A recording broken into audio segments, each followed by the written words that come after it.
Governor Eddie Calvo has once again asked the U.S. Department of Education to grant an extension on the use of ERA funds by the Guam Department of Education. In a news release to the media on the matter, the governor said he doesn't understand why the money hasn't been spent to fix Guam schools for students and teachers.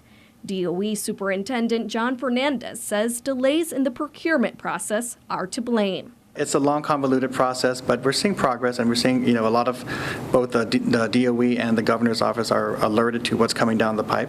So we're waiting to see the contracts move forward and hopefully get executed as soon as possible.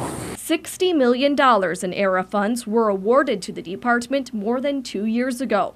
But while DOE has had plans to spend the money on capital improvement projects, procurement protests have stalled the process of spending much of the money. The original deadline was last fiscal year, but U.S. DOE allowed for an extension after the money was swapped with local dollars.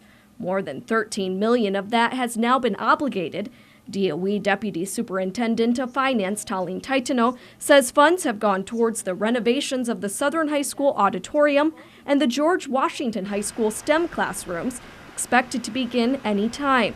Money has also gone towards the electrical and firearm repairs at several island schools. Another $11.5 million in contracts are nearing completion.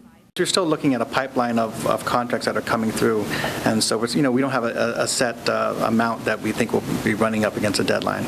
Contracts for the Untalan Middle School STEM classroom renovations and roofing repairs at various schools are currently waiting for signatures from the Attorney General before going to the governor. Taitano says the Southern High School gym contract is also near completion, with the final details being worked out at the DOE main office. DOE is also expected to issue invitations for bids for plumbing projects in the coming days and might have to start the process over again for the $2.5 million in spending currently held up in procurement protests.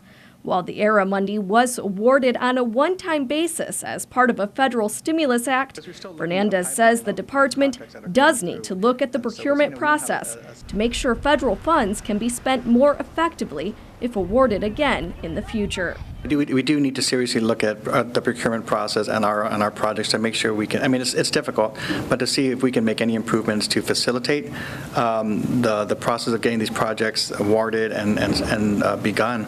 Unfortunately, it's not very easy. It's an issue that I know others have tried to tackle before, but it's something I need to look at closely over the coming year. Speaker Judy Wonpat has called for a roundtable discussion on the ERA dollars for Wednesday at 6:30 in the legislative hearing room. Betsy Brown, PNC News.